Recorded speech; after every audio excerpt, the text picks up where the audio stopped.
Para você que está chegando agora, o Suno Notícias é um canal que fala de política, economia, finanças, negócios e, obviamente, cobre todo dia a atualidade do Brasil e do mundo. E nesse vídeo vamos falar um pouco dos efeitos da pandemia do novo coronavírus na economia brasileira e global. Mas antes de qualquer coisa, se inscreve no canal, dá aquele like maroto se gostou do vídeo, deixa o seu comentário e compartilha também esse vídeo. Isso ajuda muito o nosso trabalho. 2020 e 2021 serão lembrados na história como os anos do novo coronavírus, uma pandemia devastadora que infelizmente vitimou milhões de pessoas mundo afora e também aqui no Brasil, fez centenas de milhares de vítimas, mas também teve efeitos terríveis na economia do Brasil e do mundo. Por exemplo, o PIB brasileiro em 2020 teve uma contração superior a 4% e no resto do mundo também não foi melhor. Por exemplo, na Europa, os países europeus perderam entre 10% e 15% do produto interno bruto.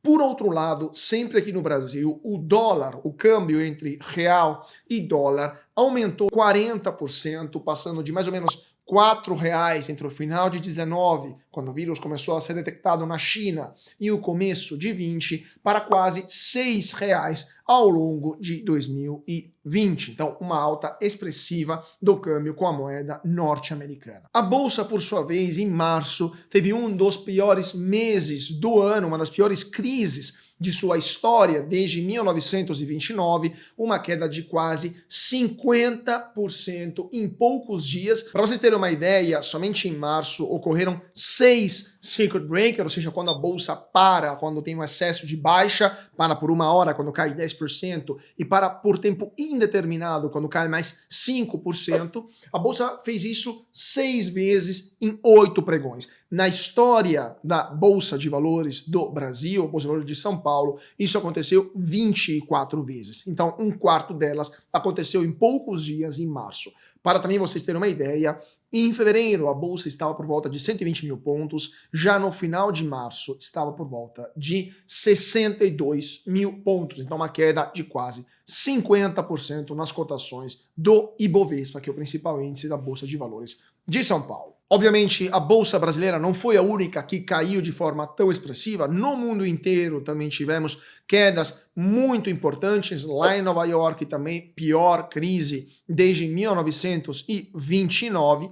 Mas as bolsas se recuperaram muito rapidamente, graças também às medidas tomadas pelos governos, seja fiscais que monetárias, tremendamente expansionistas, que levaram uma injeção maciça de liquidez no sistema financeiro e que permitiu que as bolsas voltassem a subir novamente, especialmente nos Estados Unidos e na Europa. Agora, os efeitos sociais dessa pandemia também foram muito dramáticos. O desemprego aumentou sensivelmente no Brasil, nos Estados Unidos e na Europa, tanto que pela primeira vez na história um governo como aquele americano, que sempre rejeitou medidas consideradas socialistas, decidiu dar um auxílio para as pessoas que perderam o emprego, aplicando aquilo que em literatura econômica se chama helicopter money, ou seja, enviando para as casas dos americanos cheques de até $2.000 por pessoa, para que eles pudessem sobreviver durante o período mais crítico. Já aqui no Brasil, o governo teve que atuar em duas frentes. Primeiro, ajudando os empresários a não demitir os seus funcionários,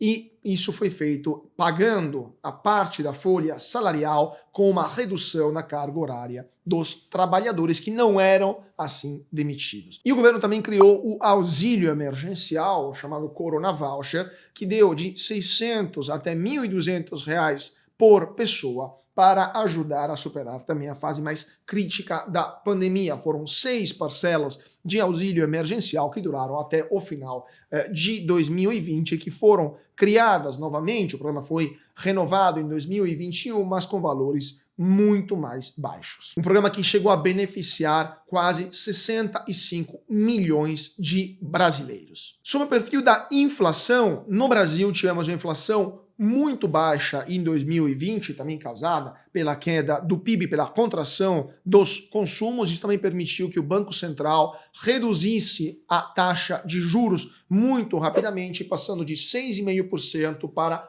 2% em questão de poucas semanas, poucas reuniões do Comitê de Política Monetária do Banco Central, o Copom. Entretanto, a inflação oficial, o IPCA, que ficou sob controle, se descolou pela primeira vez de forma tão expressiva da inflação dos alimentos, o IGPM, que também reajusta outras coisas, como por exemplo os aluguéis. O IGPM ele subiu quase 30% em 2020, especialmente por um aumento da demanda de alimentos, provocado também pelo aumento do poder de compra de muitas pessoas que receberam o auxílio emergencial, mas também por um choque de oferta, porque muitos produtores e distribuidores também de alimentos acabaram não resistindo aos efeitos da crise, e isso elevou o preço de muitos produtos. Sem contar também a contração dos fluxos comerciais internacionais, que também acabou afetando o mercado dos alimentos, não só no Brasil, mas no mundo todo. Agora, tudo isso obviamente tem um preço, teve um preço para as contas públicas, que estouraram qualquer teto fixado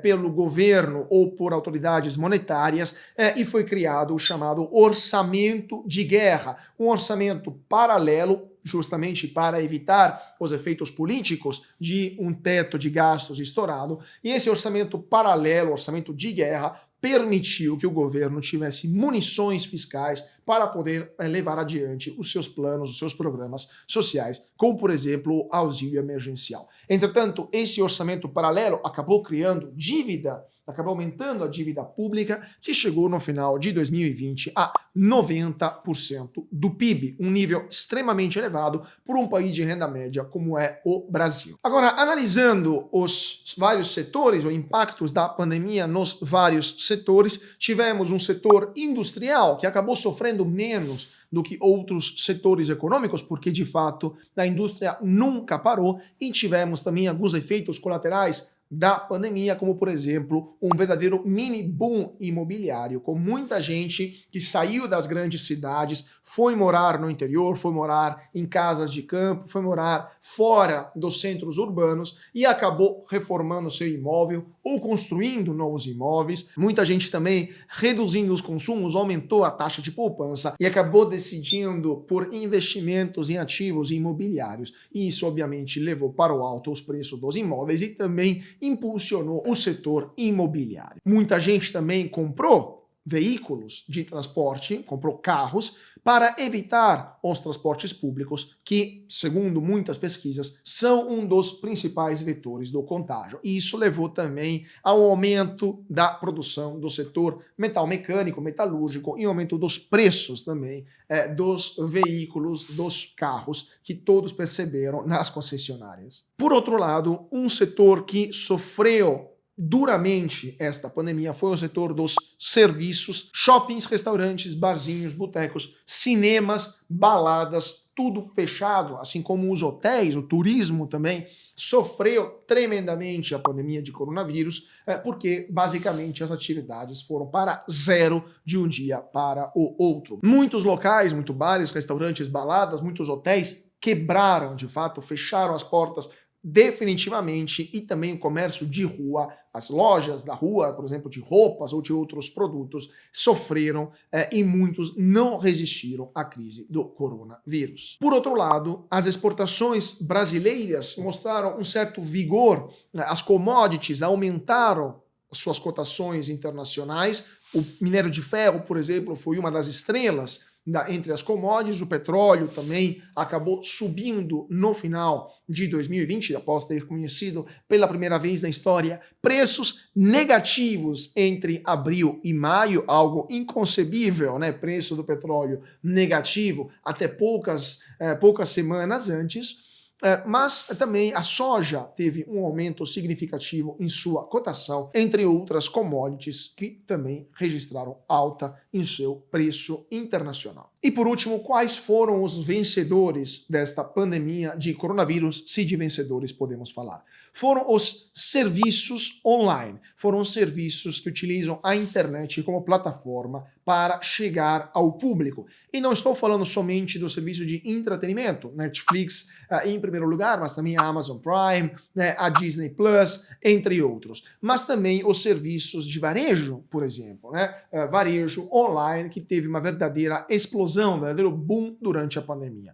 Magazine Luiza, Via Varejo, Lojas Americanas, Mercado Livre, somente para citar alguns dos principais players aqui no Brasil, dos principais atores do mercado de varejo digital no Brasil. Obviamente, a Amazon ou a Alibaba, a nível internacional, foram os grandes vencedores desta pandemia. Com shoppings fechados e com comércio de rua aqui, fechou as portas também, muitas vezes, definitivamente, a única solução, a única alternativa para que os consumidores pudessem ter os produtos que precisavam, que desejavam, foi o comércio online. E ele teve um gigantesco boom durante esta pandemia. A dúvida é, será que quando as coisas voltarão ao normal, e voltarão o quanto antes, essa tendência vai continuar ou voltaremos a comprar em lojas físicas? E com essa dúvida eu deixo vocês, voltaremos no final da pandemia para fazer um resumo do que ocorreu com a economia do Brasil e do mundo durante esses meses de coronavírus. Mas por hoje é só. Não se esqueça de dar aquele like se você gostou do vídeo, se inscreva no canal, comente, deixe sua dúvida, sua opinião, sua crítica também, que sempre ajuda a gente a melhorar em nossas produções. E também não se esqueça de seguir a gente nas redes sociais, no Twitter, no Facebook, no Instagram, nosso site suno.com.br/notícias, para ficar sempre atualizado sobre todas as informações que movimentam o mercado de capitais, e nosso podcast, que todo dia sai do forno e vai direto para a sua plataforma iOS ou Android. Mais uma vez, muito obrigado a todos pela atenção e até mais.